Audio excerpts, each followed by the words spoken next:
So this is my second time attempting to film a video today. The first video failed miserably. So we're moving on to plan B for today. So we'll see how it goes. Hello everyone and welcome to a new, oh my gosh, I just dropped my phone. Hello everyone and welcome to a new video. Today I am going to be once again reacting to a cosplay related Wikihow article. If you guys didn't see a little while ago, I reacted to Wikihow's How to Cosplay article, and it was surprisingly good and surprisingly well written, which I was very surprised. I keep saying surprised, which I was very pleasantly surprised by, given that it's Wikihow. Usually Wikihow articles are really cringy and bad, but this particular article was actually very well done. So I figured if people enjoyed that video, I could then kind of make it into a series where I react to various different cosplay articles on Wikihow, since they have a variety of them. And you guys did seem to enjoy that video, so I'm back at it again. We are once again on Wikihow, and today I'm going to be reacting to this article, How to Choose the Right Cosplay Character. This is a part of cosplay that didn't kind of occur to me that it might be nice to have a fully written article for. So I'm excited to see what they actually do, given that the other article was very insightful and actually quite helpful. It only had, a few kind of minor things that were incorrect. I'm interested to see how this particular article is. So let's jump on into it. How to choose the right cosplay character. Choosing a cosplay character can be an exciting and challenging process, especially if you're a multi-series fan. It's crucial to take logistics like budget, time frame, and convention type into consideration, but it's most important to base the final decision on your personal style and preference. There's a cosplay character for everyone, and with a little self-reflection and creativity, you're bound to choose the perfect one. Right off the bat, I think, yep, that all sounds good. Part 1 of 3, determining budget and time frame. 1, create a budget. Each character requires a costume, so it's important to create a costume budget. Professionally made cosplay costumes can be expensive, but that doesn't mean you need to spend a lot of money to get the perfect costume. Buying a costume means you'll likely obtain it faster, but you can also make one yourself, which keeps costs low. Decide on a costume budget that allows you to obtain key accessories like headpieces and weaponry. Yeah, I think that is correct. When it comes to buying versus making, buying a cosplay can be cheaper than making it, and making it can be cheaper than buying it. It really depends on the cosplay in question. I can't really say in my personal experience whether one is cheaper than the other. It really is by a case-by-case basis. There are some cosplays where you could easily thrift them, and that would be cheaper than buying it pre-made, but there are some cosplays that the materials for them would be more expensive than actually buying it online. So it actually really just depends on the cosplay in question. So it's really important on a case-by-case basis to examine your options and whether buying one or making one would be cheaper. 2, find out your deadline. The timing of conventions, cosplay parties, and friend gatherings will determine how soon you need your costume. If you have a large budget, buying a costume from a costume shop or professional costume designer is probably the best and fastest option. For a smaller budget, consider renting a costume from a local costume shop if you need it in a hurry.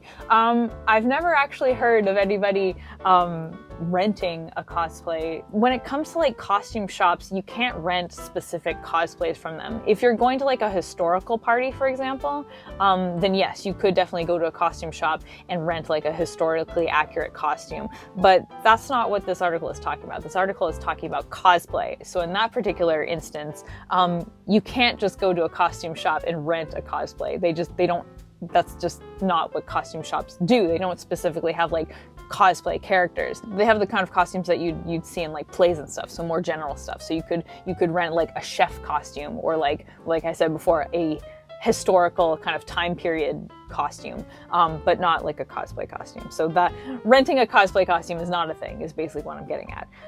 If you aren't in a hurry and you have a modest budget, consider making your own costume. There are lots of online resources for DIY costumes, and you could always buy the accessories that you aren't able to create yourself. You could also borrow a costume or buy it used from a friend or fellow cosplay acquaintance. Yes, those are correct. Like I said in the previous example, buying it versus making it, whichever one is cheaper, really depends on a case-by-case basis.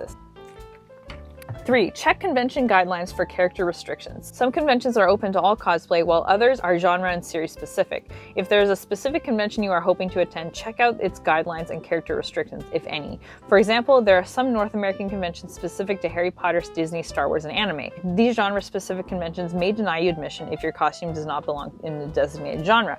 This is an interesting point. This is something that I didn't really consider because yeah, I mean, genre-specific conventions are not really a common thing. The most common conventions that people cosplay to are like Comic Cons versus anime cons. And in those situations, there's no restriction on what you can cosplay. You can cosplay an anime character to a comic convention. You can, cosplay a comic convention to an anime convention. No one's going to stop you. People are totally okay with you doing that. If it's something like D23, obviously, then you would have to be cosplaying Disney. I don't know if they would restrict you access if you weren't. Like, I'm not sure if that's a thing. Like, if you wanted to cosplay Shrek to D23, I don't know if they would refuse you access or not.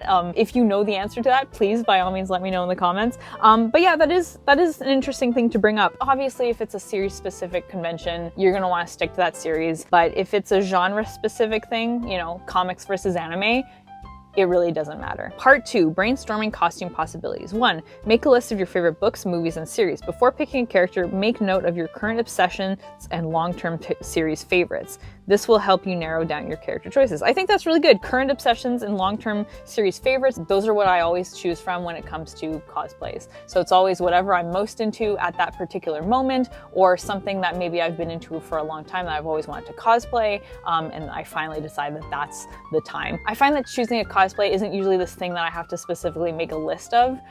It's usually just there will be a particular character that I have in my mind at that point. So usually the thing that I'm most into at that particular moment, whatever my favorite character is from that's what I next want to cosplay. So that's usually what I do cosplay next, depending on the time and budget restraints, obviously. But yeah, I mean, if you don't kind of have like an instant character to choose from, I can totally see why making a list would be helpful for sure. 2, pick your favorite character or character design. Once you've made a list of your top favorite series, identify your favorite character among them. This could be a character you most identify with or most admire, for sure. If you have a few favorite characters, choose which character has the best costume, look, and design based on your personal style. Strength, beauty, magical ability, talent, status, and intelligence are examples of admirable character attributes you may want to consider.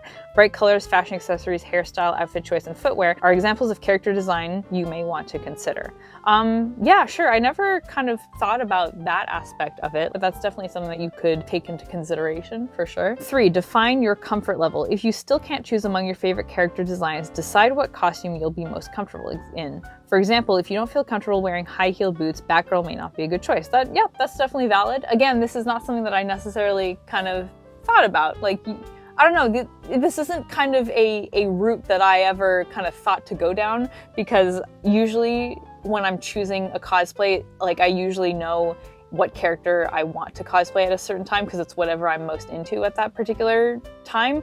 And I usually have one character that's my absolute kind of ride or die favorite. So that's usually the character that I'll go to for at a specific time. But yeah, if you don't have that, I kind of never really thought what the factors of helping you decide would be. But yeah, that's definitely an important thing to keep in mind, is your comfort level, definitely.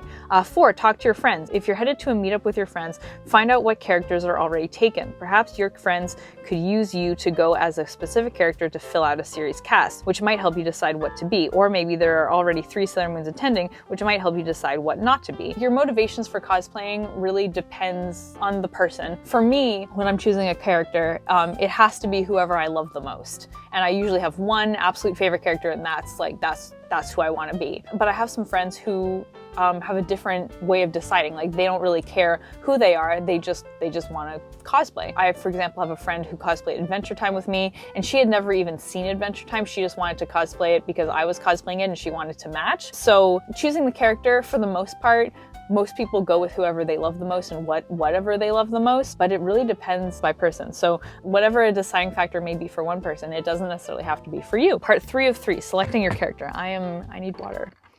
All right, 1, choose a character with a similar body type to win contests. Okay, if you plan to enter cosplay costume contests or adhere to cosplay social stereotypes, you'll need to choose a character with a body type that matches your own and a costume you can replicate with exactness. Okay, I'm gonna have to stop them there. Okay, first of all, adhering to cosplay social stereotypes. What the hell does that mean? What does that mean? What does that mean? Like, you should just cosplay whoever you want to cosplay. Like, it doesn't matter if it matches your body type or not. Like, you should cosplay whoever you want to cosplay. If you want to be a plus size Sailor Moon, you can totally be a plus size Sailor Moon. Like, I completely disagree with this step. On the subject of cosplay costume contests, they're not going to be judging you on your body. They're judging you on the craftsmanship of your costume and like the accuracy. So I completely disagree with this. I feel like people should feel empowered to cosplay whoever they want, whether it matches their body type or not. Don't worry about cosplay social stereotypes or whatever the hell that means. That's completely wrong. There are no official cosplay rules outside of contests, so you should feel free to choose whatever character or costume you like. You can also add your own flair to the costume. Don't be afraid to be unique. Okay, so it just said to choose a character with a similar body type to you, but then it's also saying that there are no official rules to cosplay. Like, what? Two, break your costume down to parts. Putting a character costume together can be intimidating, even once you've decided on the actual costume. Break your costume down into sections such as wigs / hair pieces, clothing items, footwear, jewelry, weapons, etc. to make it easy to gather all the components. Make yourself a costume checklist to stay organized as you gather all the components for your costume. Yep, that is true. Breaking down a costume is a really easy way to keep track of it and to make it seem less intimidating, so I definitely agree with that part.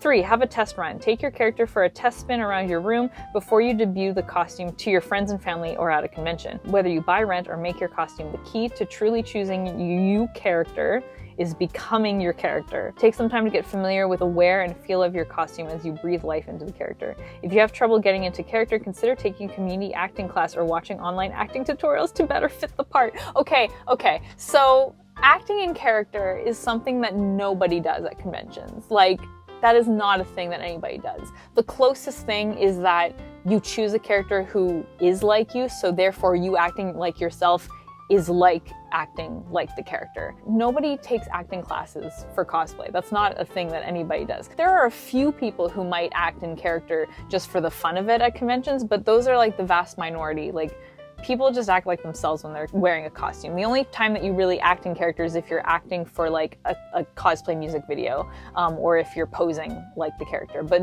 people just act like themselves. That's a really misleading part. That makes it, like, if you're a beginner cosplayer and you're reading this article, that's gonna make you think that you have to act in character at a convention, and like, you absolutely don't, and most people do not act in character when they're at a convention. So that is very misleading. 4, choose 2 or more characters if you can't choose just one. There's no rule in cosplay that says you can't be more than one character. If you have 2 or more favorites, choose them all. Although it may take a while to arrange the finances and components you need for several costumes, cosplay can be a lifetime pursuit.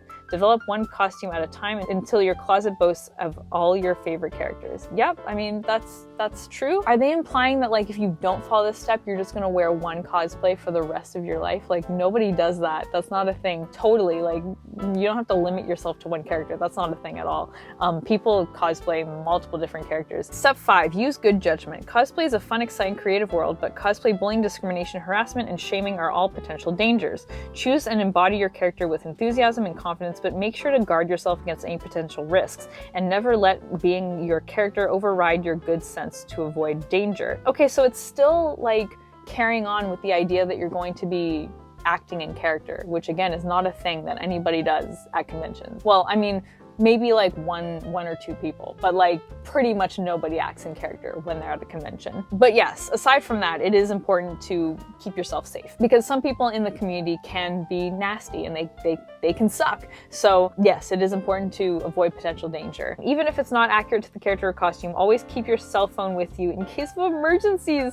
You shouldn't even worry about it being accurate. Why is that even, like, you should always have your stuff with you, whether it's accurate or not. Nobody cares about accuracy when it comes to you having your cell phone. But yes, you should obviously always have your cell phone on you. At conventions, you can yell security if you need immediate assistance. I guess you could do that. I would always just kind of seek out security and talk to them. But I guess if you are in immediate danger, you could totally yell out security. If it's a really kind of dangerous situation, yeah, I don't see the problem with that. Yeah, and that is the end of the article. I feel like a lot of this article like, it did talk about choosing the character, but then it kind of veered off and talked about kind of general kind of con-going and cosplay tips that weren't necessarily specific to choosing the character. That's not necessarily a bad thing. It's kind of just adding, I guess, extra information. But yeah, when it comes to choosing the character, I think all the steps for choosing the character were correct, aside from them talking about choosing ones that have the same body type as you. That should not be a factor. There were a few nitpicks that I had with this article, particularly the body type one. I think you should just choose who you want to cosplay and not worry about the body type. But yeah, in terms of accuracy, it was mostly accurate. Only had a couple nitpicks here and there, which I did go over. So yeah. Let me know what you guys thought of this article. I'd be interested to know. And let me know, like, for me, choosing a character is never really a hard thing. Usually whatever I'm most into at a given moment and whatever character I love the most, that's the one that I'm going to choose within reason. If I have kind of less of a budget or more of a time crunch, then I'll just do an original version of them. I'll do kind of like a simpler design version of them. So maybe like a casual version versus like the actual design, depending on, you know, its complexity. So let me know if you're someone who doesn't have that, if you're somebody who has to use different methods to choosing your character, please by all means, let me know if this article was helpful to that, because it's hard for me. Like, I think in terms of choosing the character, I think the tips and information they had were accurate, but it's kind of hard for me from personal experience to judge it, just because I usually know what character I want to cosplay kind of right off the bat. So yeah, so that was another reacting to Wikihow cosplay articles. I hope you guys enjoyed it. If you guys are new here and you'd like to see more cosplay related videos, I put out new videos every Sunday morning, and it would be awesome to have you here. So please be sure to subscribe if you'd like to see more. Thank you guys so much as always for hanging out with me today. I hope you enjoyed today's video. I will see you guys all next time. But until then, Panda Faces, please be sure to take care. Bye!